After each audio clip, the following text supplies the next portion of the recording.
Well, Master Underhill, said Strider, if I were you, I should stop your young friends from talking too much. Drink, fire, and chance meeting are pleasant enough. But, well, this isn't the Shire. There are queer folk about.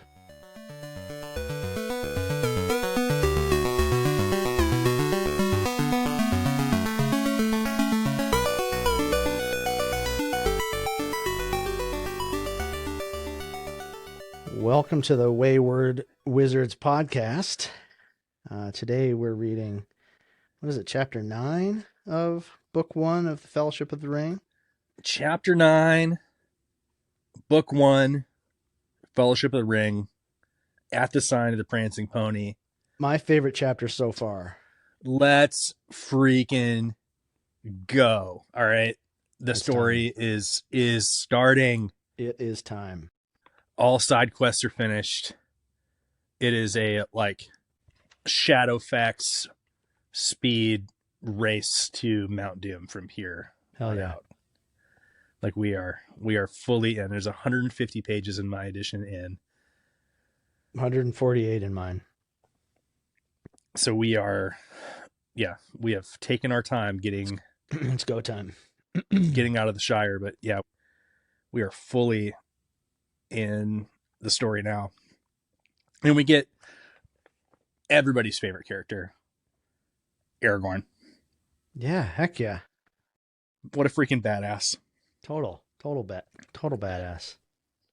He's cool, no matter how much or how little you know about him. He's cool immediately. Yes. At the Prancing Pony, he's cool. When he's just Strider, he's cool when he's with them in the wilderness and he's fighting Nazgul. He's cool at the Council of Elrond because he just knows more than everybody else. Yep. He's cool when he's, just a ranger. He's cool when he's a king. He's just freaking cool. Yeah, he's just one of the, everything about him is, he's the most competent, confident, charismatic, all the words that start with C. But also subdued. He's got a exactly. He doesn't lord it over anybody. He's got a smolder to him. Exactly. He's a smoke show for sure. Oh, well, yeah. I wasn't going to go there, but come on. You either want to be him or you want to be with him, if you know what I mean. Viggo Mortensen was the right person to cast in this role in the films for sure. 100%. What a freaking cool guy. Absolutely. And I think it's super ironic that in the original drafts of this story, not only was he not the king, that was a later development, but he wasn't even a man. Oh. He was a hobbit with wooden feet named Trotter. Wooden feet? He was a poor, tortured little hobbit who had his feet cut off by the Dark Lord. Wow. In torture. So his original name was Trotter. He was a hobbit who was just helping the other hobbits out. So talk about it like a glow up. A glow up. Yeah, for sure. What a different story that would have been. Yeah, if you haven't read the history of Middle Earth, which most people have not, for good reason. It's a very dense academic text, but the history of Lord of the Rings is great, and it's amazing. We have all these drafts of Lord of the Rings with Tolkien's son Christopher's annotations. And, Chris, I call him Chris. Yeah, Big C. His life's work was documenting and posthumously publishing his father's works that were uncompleted in his lifetime. But yeah, it's really interesting to see the Lord of the Rings that we almost got. It seems like once we get to the Prancing Pony, that's when he really has a sense of where the story is going, what the story is really about. And the tonal shift that we're about to experience from this point on, I think is just because he started to get a sense of oh, okay, I know exactly where this is going. I know exactly what characters I'm going to start to introduce. And from here on out, it just moves at a much faster pace. there's a few like tonal shifts. I think like from the first chapter to the second chapter, there's a big tonal shift. Totally, yeah. You know, it's much less whimsical. It gets much more serious, much more dialogue heavy. Then there's definitely a tonal shift from Buckland to the Old Forest, and the Old Forest in Bombadil is like this whole other. It's like an entirely different book. Yeah. And then there's a huge tonal shift from Bombadil into Bree, through Weathertop, into the Council of Elrond, and then it's just kind of Lord of the Rings for a huge chunk of the book. After that, it just kind of flows. Like for me, like when I think about the experience of reading Lord of the Rings, it really kind of starts at the Prancing Pony for me. Yeah, I agree. The first last week we, sort of said that the first few chapters there feel like their own kind of novella or something. And this certainly feels like it kicks off. It kicks off the introduction. This feels like the introduction of Aragorn into the story. Yeah. With the hobbits is like another adult character. Yeah. In addition to Gandalf. Where there's, you can't help but start some more quick forward motion. Yeah. Because of his presence. Because he's not going to allow the hobbits to, lays about on the top of an old hill fort, eating lunch. Like that hobbitry is kind of, foreclosed, by Aragorn's presence and he's the first person who really seems to understand the gravity. Yeah. Of their situation. He understands the mission in the same way that Gandalf does. And that Tom can't. No. And so it's refreshing to have him enter the story now. It's like the kids have been like ruling the roost, but now the adults are here, and like I'm the one who realizes like exactly how much danger you guys are facing. Like you've been through all this, side quest adventure, but you still don't understand exactly how dangerous these forces that are pursuing you are. It's almost like the first chapter is the only chapter in the book that feels like a true sequel to The Hobbit. That's true. The first chapter is a children's book. The second chapter is like an academic treatise about like what happens in the Second Age. Third chapter is like moving logistics. Fourth chapter is a weird aside about a farmer who wants to sick their dogs on them, but it's like a weird like you get the horror element of the Nazgul being introduced. Mm-hmm. Then you have the Old Forest, which is like they took shrooms and got eaten by a tree, and that's right. were saved by a spirit of the forest and his wife, who are like just like weird sexual deviants in the middle of the forest. And then the Barrow Wights is like a weird like Goosebumps book. Or like, Are You Afraid of the Dark episode? Totally. Like right in the middle. And then Lord of the Rings starts. And here we are. Yeah. The rest of it is just like he finds his stride. I love that. Finds his stride. I love that. I love the description of Bree that we get here. So interesting. The idea that they are like descendants of the first men. They're OG, the original inhabitants of this land. Yeah. They were like the men who didn't go to Westerness, to Numenor, and then when the Numenorians came back, they found them sitting in the same spot that they were when they left them. Yep. So there's 4 villages of Bree land. There's Bree, Staddle, Coombe, and Archet. Mm-hmm. And Bree is kind of the crossroads of all of them, and it's unique in that there are these ancient men. They're not ancient. The descendants of ancient men who live in this area and have always lived there. And then there's hobbits as well. So it's the only place in the world where hobbits and men live together. It's like a crossroads. Yeah. On the map, and it's still, we get some allusions to the idea that it's still a place where, people come through. Yeah. Yeah. Although, we wouldn't, I think, describe it as cosmopolitan. However, No. there are big people, there are dwarves, and there are hobbits here. And the Yeah. hobbits who live here claim that this is the oldest hobbit settlement in the world. Yeah. Um, Founded long before even the Brandywine was crossed and the Shire colonized. It's an interesting colonized. Yeah. Yeah.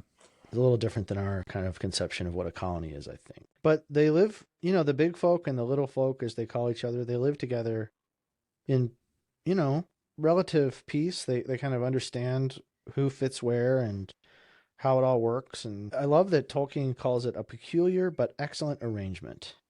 Yeah. There's something good about the diversity, that's there. Right. Although there is a fair amount of the similar kind of suspicion of the outside world in Bree as there is in the Shire. Yeah. The folks in Hobbiton are super suspicious of anybody who doesn't live in Hobbiton. Mm-hmm. So even the people of Buckland are seen as queer, strange, untrustworthy, different. And they call them outlandish. They call them outsiders. They are distrustful of anything that they say.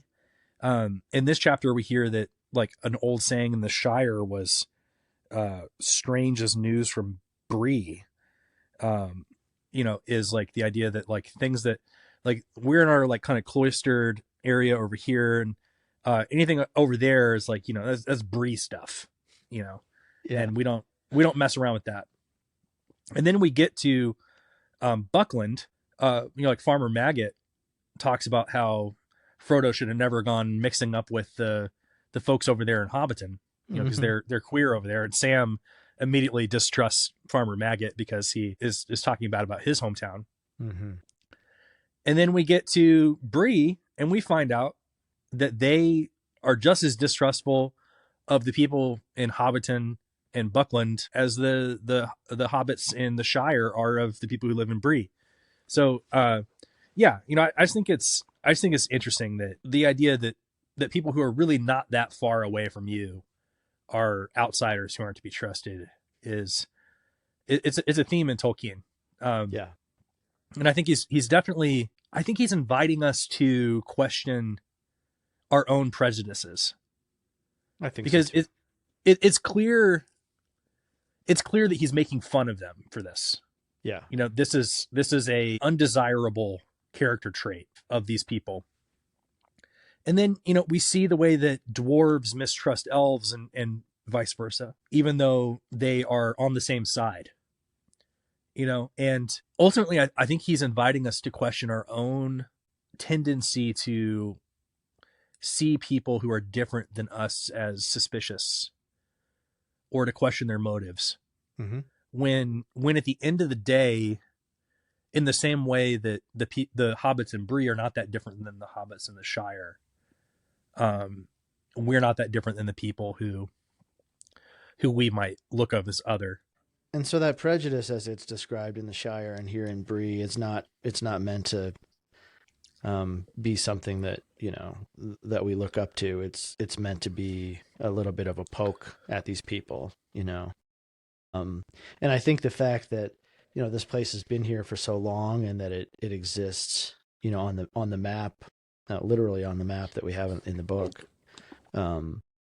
as this crossroads, is perhaps why hobbits and big people and little people, as it says, can live together there. That it's a place where news comes. I mean, the Shire thinks of Bree as a place where strange news comes because it's still a crossroads. We're told that it used to be both a north-south and an east-west crossroads, and it's kind of less and less a north-south crossroads. Hobbits don't really travel to Bree anymore. The hobbits from Bree don't travel to the Shire. Yeah. But maybe they used to. Yeah. And I think a lot of that gestures toward, there's like this in the world of Middle-earth at the end, what turns out to be the end of the Third Age, there's been this like calcification or something. There's a lack of movement, of development, of economy. Yeah. Yeah. But I think the lack of a king, there's like some lack of sovereignty or something in the land that is required for the people to like realize themselves more fully or something like that. Yeah. And this is way ahead in the story, but we get little glimpses of the way things kind of start to liven up and open up when Aragorn becomes king. Yeah. Even into like the Eastlands. Yeah. But there's a tinge of sadness, I think, to that, gosh, this used to be a meeting place. This used Yeah. to be a place where people came and news, and it still is to a degree, but it's just a vestige of what it used to be. Yeah. Now the most important person in town is the innkeeper. Yeah, the innkeeper. He's sort of the king of the town, Barliman is such a great character. Yeah. He's up there. Excellent. He's up there with Farmer Maggot, I think. Yeah, he's got like a kind of a maggot, like kind of like a shine to him. Yeah. He's got like a there's something about him that it's hard not to love. Barliman. He's busy, but he has time for everyone at the same time. He has plenty of time to talk, but also he never has enough time to finish what he's doing in the first place. Yeah, exactly. And he's very forgetful. I mean, like, we'll find out that he has forgotten a very important thing. So this letter from Gandalf, but he also just like gives like all these great lines that he says are sayings in Bree, and it kind of adds to this sense that Bree is this lived in place with history, and it's been there so long that they have like a different kind of like nomenclature than the hobbits in the Shire. Yeah. And so I'm just going to read off a couple of his sayings. I think they're really great. He says, it never rains, but it pours. Great. I mean, that's like a saying that we have too, but it's a slightly different way. He says, one thing drives out another, as they say in Bree. That's like why he's talking about why he can't remember something. He's like, oh, I had something to say, but I can't remember what it was. But one thing drives out another. Yep. He has a saying where he says, it's hard work for two legs, but I don't get any thinner, which just seems, that one doesn't say it's like a saying in Bree, but it seems like something you said 1,000 times. Yeah, absolutely. It's an old canard, right? Like, well put. Yeah. But it's also another Tolkien fat joke, which I think is so funny. Indeed. Yeah, I'm working really hard and I'm not getting any thinner. And then, of course, like there's no accounting for East and West. It's another saying. I'm sure I missed a couple, but it just adds to the sense that Bree is a real place. It adds to that historicity that we've talked about. It feels like a real place that you could just go to, and you would hear someone saying these things, and they would still say them 100 years from now. We get this little like fun fact about the Breelanders that the men have botanical names. Yeah. And the hobbits have place names. Yeah, that's so interesting. Botanical names like Rushlight, Goat Leaf, Heather Toes, and Appledore. Yeah. Thistlewool. Those all sound like hobbit names to me. Yeah, but then he gives the hobbit names and they do sound more like hobbity. Yeah, and the hobbit names are Banks, Brockhouse, Longholes, Sandheaver, and Tunnelly. All digging kind of related. And then there were several Underhills as well from Staddle. Yeah, and they assumed that Frodo had to be their long lost cousin, which I think is so funny. Yeah, like I'm definitely related to every Robertson in the world, It's interesting though that Butterbur is also listed as one of the botanical names. I did a little bit of reading into like what Butterbur means, because I always thought that Butterbur meant like butter beer. Yeah, total ripoff J.K. Rowling. Well, I guess it's because I'd read Harry Potter as a kid. When I heard Butterbur, I was like, oh, like butter beer. Like it's like his beer tastes really good. And his last name, or his first name, is Barliman, which is like barley man. So it's like a person who makes beer from barley, a brewer. Mm-hmm. And so I assumed that it was like barley man butter beer, like he had good tasting beer. And Gandalf threatens to curse his beer at one point, and then Yeah, I love that. at the end he says he's going to bless his beer. So I just thought it was like related to his beer. But butterbur is a type of plant. Oh. It's a shrub, and it has enormous leaves, and the leaves would be used to wrap fresh butter. So they were like butter wrappers. So his name is like Barlaman Saran Wrap. Or like Barlaman lardy. Like it's got like a yeah, I see. That's interesting.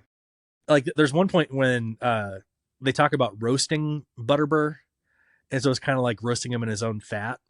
Oh, interesting. Yeah. So this is a plant. Butterbur is a plant that kind of grows in England. I guess, yeah. It said in Europe. Oh, and it was used to sort of store butter. Yeah. Oh, that's interesting. Another little insight from the history of Middle Earth. Strider used to be a hobbit with wooden feet named Trotter, and Barlaman's name was originally Timothy Titus. Timothy Titus? Was there a reason for that, or he just liked the alliteration? Tolkien loves alliteration. He does. And so he changed his name from Timothy Titus. I think he thought that it sounded a little too Roman or something. Yeah. Yeah. That it didn't sound quite like indigenous. Uh-huh. And so, but he kept the alliteration of Barlaman Butterbur. Barlaman Butterbur is a great name. All time name, best name in the whole book. I think Farmer Maggot is up there. I think Maggot is the worst name in the book. Like that's the it. one where I mean, it's a bad name. It's Maggot is a terrible name to have, but especially since we established in that episode that maggots themselves exist in the story, like throughout, as a negative thing. That's true. As a negative thing, that's true. Maggot holes, maggot ridden, maggot eaten. Maggots exist in Tolkien's world here, so it's just a weird thing to name someone maggot. But Barlaman Butterbur, that's a good name. Fredegar Bolger is a great name. Fredegar Bolger. I mean, Peregrine Took is a pretty good name. We don't really think about it too much because it's so familiar, I think. And his dad's name was Paladin. Like, yeah. Where do these hobbits Aragorn, get off? son of Paladin. Yeah. Where do these hobbits get off getting these names that are like so epic, Meriadoc is a great name. Meriadoc, yeah, is awesome too. I mean, Bilbo Baggins. I think Barlaman Butterbur reminds us of Bilbo Baggins. It's got a Bilbo Baggins ring to it. You're so right. Bilbo Baggins is the tops. I mean, that name. Oh, it goes hard. It's the one that started it all. Yeah, and although Frodo is, maybe the greatest hobbit in the Shire, his name pales in comparison to Bilbo. Bilbo Baggins, come on, man. Okay, one more what might have been name. Yeah. Do you know or remember reading what Frodo's name was originally? Wait a minute. Bingo. Bingo Baggins. That's awful. That is horrible. Bilbo Baggins and Bingo Baggins. So Frodo is a major upgrade from Bingo. Way better than Bingo is truly awful. I wonder if Bingo existed in the consciousness of the English language in the same way that it does now during Tolkien's time. It can't have. I don't know. I think Clive, I like to think that Clive was like, hey man, Bingo ain't it. You can't name him. You can't name him Bingo. You gotta choose What was his name-o? Bingo. Bingo was his name-o. Okay. But I wonder terrible. I wonder if that song existed during that time, and I wonder if the game, the child's game, Bingo existed at I guess it's not just children who play Bingo. What's his name? Feels like an American song to me. Yeah, that's got an American ring to it. But yeah, it's there's a few Tolkien names that just don't stand the test of time. No. The Mountain of Tuna is another one that I've mentioned in the past in Valinor, the Mountain of Tuna. And that's right. Tel Porno does not age well. No, not too much. No. But the other big one is the fact that he gave the two bad guys in the story virtually identical names. Yeah, that was a mistake. It's too confusing. Uh, Saruman and Sauron. Like, come on, ah, man. I don't know. At the same time, it's such a mythic story that I'm kind of like, I sort of forgive it. I'm like, well, It, of it course they didn't. almost it's almost like there's a thing in biblical scholarship where if you have uh, if you have two texts that are that diverge from each other, and one is kind of like a reading that you would expect, or a reading that sheds light favorably on a character, and then you have one that's kind of like embarrassing, or Hmm. somehow isn't what you would choose, that the most difficult reading is actually probably the correct one, like because nobody Yeah, would make up something right. like that is less, like our tendency as like editors is to make things more palatable or more realistic. So The second editor tries to make it make sense. yeah, so in the animated Lord of the Rings, there's a great example of this where the directors they realized in the Bakshi 1978 Lord of the Rings, they realized that Saruman and Sauron's name are too similar and that people were getting confused, and so they changed Saruman's name to Aruman to distinguish it from Sauron, because people Wow. thought they were the same character. Yeah. Well, it's Which I interesting. definitely did. I definitely did as a kid when I was first reading. I was like, wait, what's the difference between Saruman and Sauron? Yeah, it is confusing. You're like, who are we dealing with here? Why are their names so similar? Um, but it works, And again, like I think the mythic nature of the story makes it work. Yeah, Um, yeah, in the same way that some kind of history is revealed through myth. yeah, History is the wrong word, but um, there's a mixture, right, of the mythic and the truly historical. yeah, And yeah. so, yeah, if his name was Aruman, we would never. I think we would miss the like intermingling or something of the two, you know, characters or something. So like 1,000 years from now, if we only had a partial edition of the written Lord of the Rings text with Saruman and Sauron, and then we had a partial copy of Bakshi's 1978 Lord of the Rings with Aruman and Saruman, and we had to decide as people in the far future which of these Yeah, texts was true, we would choose Saruman and Sauron because as the Aruman original. sounds as the original, because Aruman sounds like something that would be edited to make it more easily understood, as Right, opposed to what exactly. it actually was, what the original text was. Yeah. Yeah, that's I like that. That was a worthy aside, I think.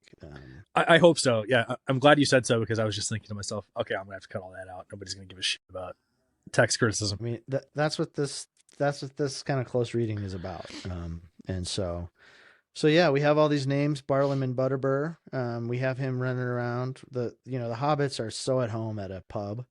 Oh, Um, and then there's the Hobbit named Nob, yes. which I think is so funny. A Hobbit named Nob, who he calls Woolly Foot at one point. Uh, Hi, Knob, he shouted. Where are you, you woolly-footed slow coach? Coming, sir, coming, sir. And where's Uh, Bob? The other one's named Bob. Knob and Bob. Knob, Knob, and Bob. That's hilarious. I mean, that sounds like something. Uh, I think it's something that is just like something a child would write. That just shows Absolutely. Tolkien's humor. He thinks it's Yeah, hilarious to have two servants, one named Knob, one named Bob. that's great. Yeah, Barlam is running around. He's like, I'm busy. No time for talking. Excuse me. I must be trotting. It's hard work for two legs, but I don't get thinner. And he remembers that he is supposed to have remembered something, but he can't remember what it is, which Yeah. I think is just very funny, and that's just part of his character. Hmm. Um, so they're given lodging fit for hobbits, uh, on the ground floor, round doors, round windows, and hobbit style, Hmm. and then they're given like a really nice plain supper with hot soup, cold meats, blackberry tart, new loaves, slabs of butter, half a ripe cheese. And Tolkien describes it as good plain food, as good as the Shire could show, and homelike enough to dispel the last of Sam's misgivings, already much relieved by the excellence of the beer. Sounds delicious. I wish I was eating that right now. Oof. Yeah, it's like lunchtime as we're recording this. But uh yeah, I mean it's awesome. Tolkien kind of famously found French food distasteful, Mm-hmm. and only liked good plain food, as he called it. So just like very British Yeah. food. So this is like, Sam here, it's like kind of like a stand-in for Tolkien's own tastes. He didn't like fancy meals. He was like good pub food like this. It says they eat for 45 minutes. Hell yeah. And they don't talk too much. So they're really shoveling it down. They just got eaten by a tree, and yeah, they're hungry, I guess. But hobbits can eat, it's just funny. But they're sitting there eating, and they're invited to go into the big common room. But Mary decides not to go, which is very subtle, but it becomes an important plot point in the next chapter. Mary says, like very ironically, be careful and remember it's safer to stay indoors than outdoors.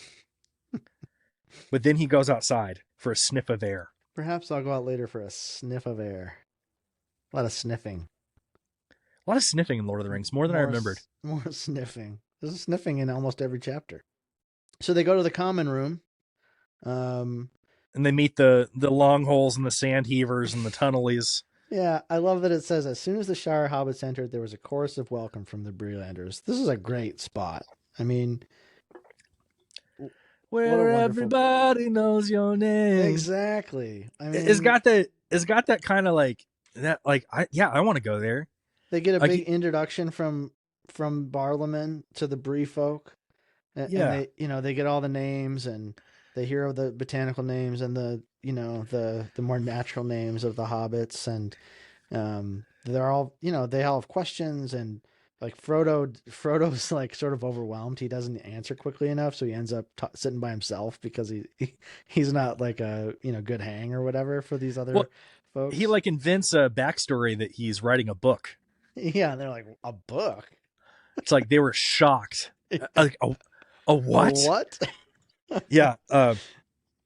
You know what it kind of reminds me of? It has I have some family that lives in England, and I get out there once every few years to visit them. There's like my grandmother was British, and it's her relatives who still, and I have some cousins who are like my exact age, though we never met until we were adults. Yeah. But invariably, when we first meet each other, after we, hug and say hello and all that, we start making fun of how each other talks and being like, of course. Yeah. Like, hey, how do you say garbage can? Yeah. It's like, oh, we call it a rubbish bin. And then we just die laughing. It's like, what do you call a person who picks up your garbage? It's like, oh, we call it a garbage man. And they say, oh, we call it a bin man. So like you just go on, and you can spend hours being like, what do you call this? What do you call that? And then it's always hilarious. Those differences are,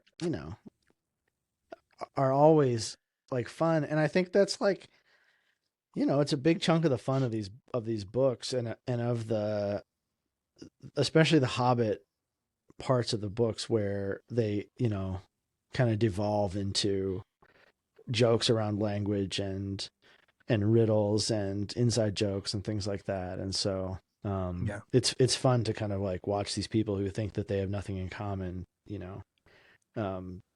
trade stories. We even talked about how Sam's name, his full name is Samwise, and how that really just means dumbass. Yeah, like simpleton, right? Yeah, like to be Samwise is to like be like dumb, like stupid. And so, yeah, you're right. That's just Tolkien's sense of humor. He has like kind of this like simple sense of humor. He loves those language games for sure. But also he just had kind of a sort of like a childish sense of humor. I mean, we already talked about how like every third joke is a fat joke. Yeah. and this is I didn't read this in a book. I read this somewhere online, and so take this with a grain of salt. But apparently, in his retirement, after he was done being a professor, he had dentures, and he would, when he went to buy something, he would pay in change, and then he would hand them his dentures with his change, just because he likes. That's such a classic old man, thing to do. Yeah. So God knows if that's a true story. I just want it to be true. The idea of Tolkien going around handing people his dentures along with his pocket change. I do. That's hilarious. I hope it's true. That's just the type of humor that Tolkien has. So I think if it isn't true, we're just going to say it is and move on. Yeah. I love it. But yeah, they're sitting there. We already talked about how they asked, they asked about who this person sitting in the corner is. Mm-hmm. And Butterbur says, he's one of those rangers. The other hobbits, other than Frodo, are having like a little bit too good of a time. Strider calls Frodo over and he says, "Well, Master Underhill, if I were you, I should stop your young friends from talking too much. Drink, fire, and chance meeting are pleasant enough. But, well, this isn't the Shire. There are queer folk about. Though I say it as shouldn't, you may think," he added with a wry smile. Is it worth picking that apart? That is a weird sentence. I went over it several times last night. I think in context, we have to include there are queer folk about, though I can't even read it. There are queer folk about, though I say it as shouldn't, you may think. He means... Though I say it as shouldn't, you may think. Yeah. He means, though I appear as queer to you as anyone, or more queer. Yeah. I know I'm a strange looking guy too. So yeah, I know I'm a strange looking guy too. So it's strange that I say that, but maybe you think I shouldn't say that someone else looks weird because look how weird I look. He's acknowledging that he's as oddly placed as anyone.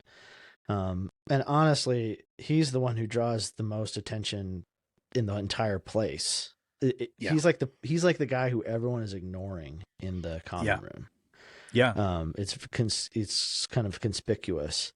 But we do find that there are some folks, who are in this common room from, whether they're from South or whether they're Breelanders, are kind of in league and keeping an eye out for certain things.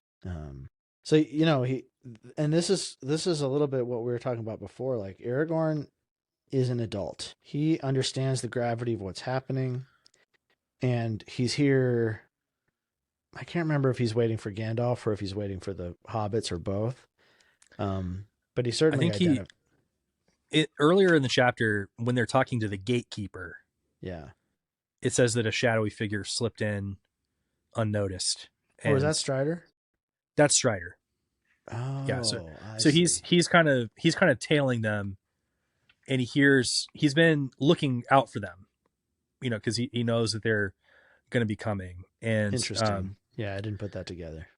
He doesn't know what happened to Gandalf, I don't think. Like, he doesn't know that Gandalf has been imprisoned at Orthanc. Yeah. But he knows that the hobbits are going to be coming this way, and he sees that Gandalf is in there with them. So he's like, I better step in and make sure that they're taken care of. But he tells them later that he heard them talking to Bombadil. To Butterbur? But yeah, I mean, no, I think he heard them talking to Bombadil on the Bombadil. road. I was thinking, there's too many names that start with B's right now. Bombadil, Baggins, Butterbur, Bilbo, Barlaman. Baggins, Bingo. Yeah. Yeah. Boromir. No, yeah, I mean, he loved a good B name. He did. Yeah, way better than Timothy Titus. Titus, and what was the other guy? What was the Hobbit's name with no feet? Trotter. Yeah. Trotter and Bingo. Sounds like he has on an adventure. Sounds like he has an intestinal problem. I don't want to read that. That's a book I don't want to read. Trotter and Bingo on an adventure together? No, thank you. Trotter, the wooden-footed hobbit, and Bingo, his companion, on their way to Mount Doom. This is a much better book. Good thing Tolkien was a good self-editor. Indeed. I wanted to point out that the physical description of Aragorn is really interesting. Longshanks. He's tall. I mean, so we get that he's tall. Okay, he's smoking on a weirdly shaped, like a weirdly carved pipe. Like it says, it's like a strangely shaped pipe. Mm-hmm. And he's sitting there with a tall tankard in front of him, and he calls Frodo over. And it says that as Frodo drew near, he threw back his hood, showing a shaggy head of dark hair flecked with gray, and a pale, stern face with a pair of keen gray eyes. Mm. And it's interesting that his eyes are described as gray, because modern people would call that blue eyes. Right. We wouldn't use the word gray.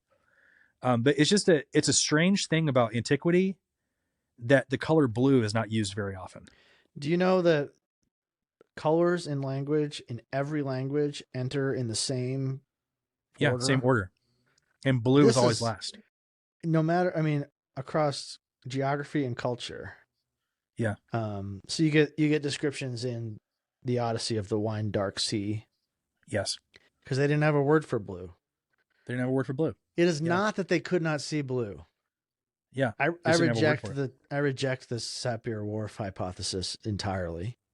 They could see the color blue. They just didn't have a word to describe it. That's it.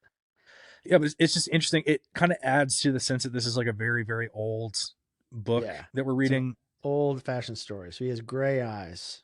Right. Yeah, if it were a modern story, I would say it had blue eyes. Yeah, dark blue maybe, or maybe they're really light blue. It's hard to say. Like maybe like a hazel or something.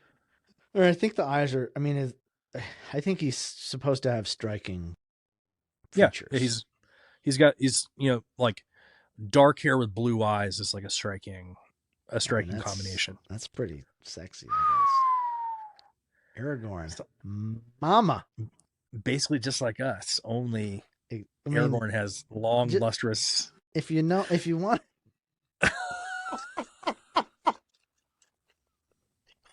We got the gray flecks in our beard, though.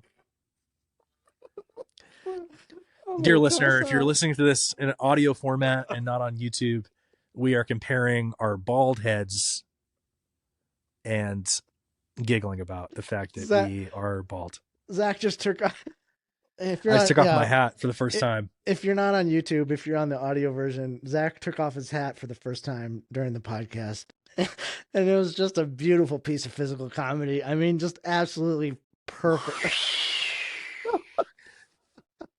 And I'm only laughing as hard as I am because I have the same haircut as Zach. And it's anytime I like incredibly sexy haircut, you mean? That's what I'm talking about. And it works for both of us, I gotta say. Hey, God only blessed a few people with perfectly shaped heads. All right. That's right. All right. I passed out right there, so I'm not sure what's happening. Yeah, we'll see how much of that is kept in. Please keep it all. Beautiful. So Pippin's getting a little loose-lipped, and he's telling a story about a mayor in Mickle-Delving whose hole collapsed in on him. Yeah. And people are eating it up. And then to Frodo's horror, he starts telling the story of Bilbo's disappearance at his birthday party. Right. And Frodo suddenly feels like, so Strider says, you better do something quick. And he starts to feel a lot of fear, and he starts to finger the ring in his pocket. And it says, quite unaccountably, the desire came over him to slip the ring on and vanish from the silly situation. But instead, he calls attention to himself and decided to speak a few suitable words as they would have said in the Shire. And he starts to make a speech.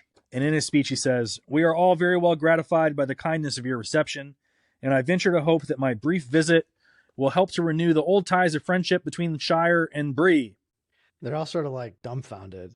And they're just like, a song. They kind of A rescue him. song, a song. They kind of rescue him from himself. Yeah. And so he sings a very silly song. A song about an inn that Bilbo wrote. It is a very long song. Hey diddle diddle, deedle dum diddle. The strings of a fiddle. Was drinking deep. What a Frodo weird had song. A good voice. Then they make him sing it again. What a weird song. I love this chapter. God, somebody needed as hell Tolkien to cut. This could have been a 1/10 of the length that it is to the exact same effect. Yeah. He could have written like 3 stanzas or something. But it's a poem. It's a poem that Tolkien wrote long before Lord of the Rings that he wanted to keep in. Yeah, I don't know. Yeah, the cow jumped over the moon song is something else. But he falls, he has to sing it twice. He falls off the table. And he capered about on the table. Frodo, is there anything more rude than standing on top of a table and singing at a place that you have just been introduced to? Also, like, if somebody were to stand on my table, the very first thought that I would have would be, get off my table. Yeah, absolutely. You're going to break. I know you're 3 feet tall. You're going to break my table. Do not stand on my table. Tables are not meant to be stood on. Yeah. So he's capering about on the table much too vigorously. He comes down with a bang onto a tray full of mugs, slips, rolls off the table with a crash, clatter, and bump. The audience opened their mouths wide for laughter and stopped short in gaping silence, for the singer disappeared. He simply vanished, as if he had gone slap through the floor without leaving a hole. Yeah. And so the irony of the fact that he intervened to keep Pippin from telling the story about how his uncle disappeared because it might draw too much attention. And then he does the very same thing in person in front of their very eyes. And this does not go over well.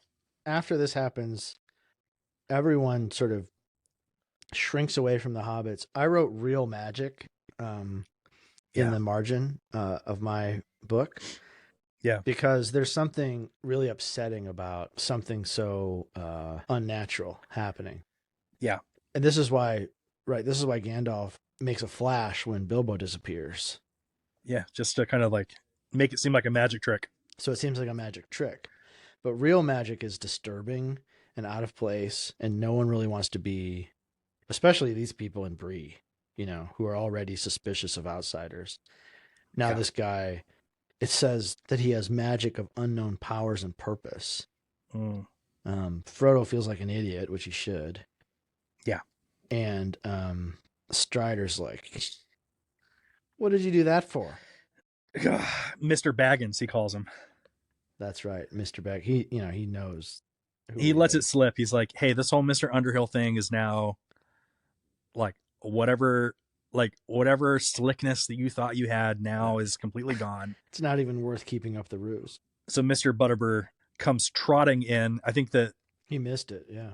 The trotting there is probably like a artifact of when Strider's name was Trotter. Yeah.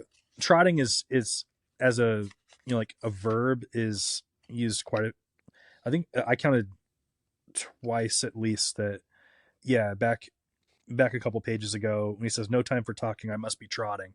So I think that's kind of an artifact of when Strider's name was Trotter. Mr. Butterbur comes in and Mr. Mugwort is complaining to Butterbur about the disappearance of the outsider and how unlikely it is. And Frodo comes back in and he says like, oh, no one's disappeared. Here I am. Of course it's a mistake. I haven't vanished. And he's like, I was just having a few words with Strider in the corner. And everybody clears the room. They're like, we are getting away from. Not only did you disappear, but you're friends with the guy we've all been trying to ignore. Yeah, it's like, okay, you are suspicious. You are a suspect. We are out of here. I love Butterbur's response. He says, Mr. Butterbur did not seem much put out.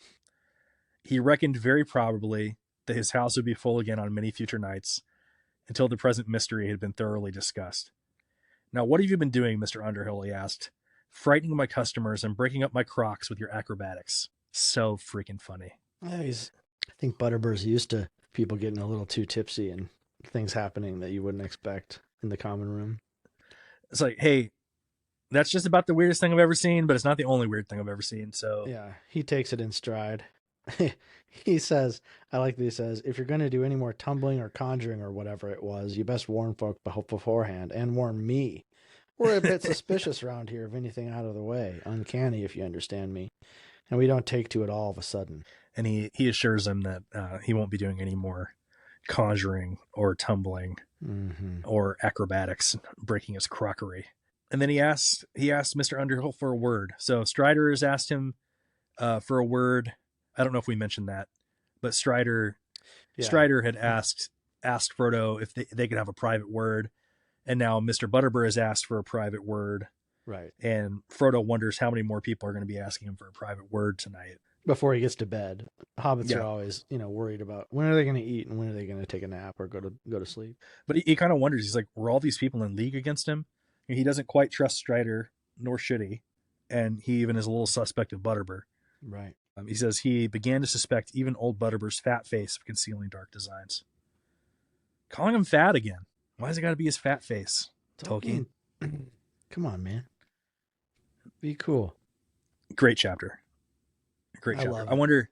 So it seems like, so in the movie, I remember one of the previews for the movie that came out before the Fellowship of the Ring was Frodo slowly falling in slow motion, putting up his hand, and then a close up of the ring kind of like making its way around his finger and him vanishing.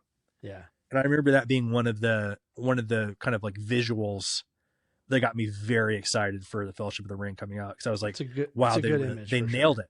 They nailed it. And it holds up. It still looks really cool. But this is kind of a strange thing. It's like, he has his hand in his pocket and then he falls down and suddenly he's vanished. Yeah. So it kind of leaves it ambiguous about like how the ring found its way onto his finger. Yeah. And Frodo sort of wonders, like, did the ring induce me to this? Both he and Bilbo use the ring as kind of like a worry stone. Yeah. They're always, anytime they're nervous, they kind of have their hand in their pocket. And it talks about how he started groping for his pocket nervously. And it says earlier that he has a desire to put the ring on and to vanish. He does the same thing in the barrow. He reaches into his pocket. Yes. The ring draws him. And I think the implication is that he's going to escape, but it says that his will is to save his friends. He has courage beyond. The ring doesn't grant you courage. No. Because courage is standing up for people around you.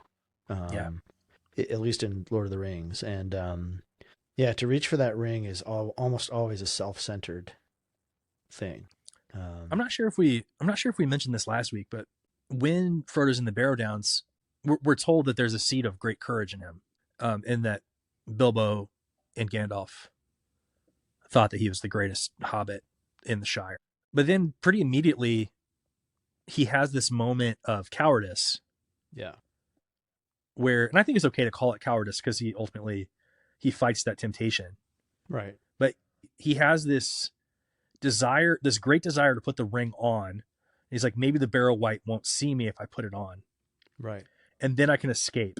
And it'd be a real shame that Merry, Pippin, and Sam were killed. Right. But Gandalf would understand. He would know that there was nothing else I could have done. He rationalizes it. Right. And it's a kind of like an ends justify the means kind of thought. Yep. It'd be unfortunate for them to die, but I didn't have any other choice. I had to get away. And Gandalf will understand. Yeah.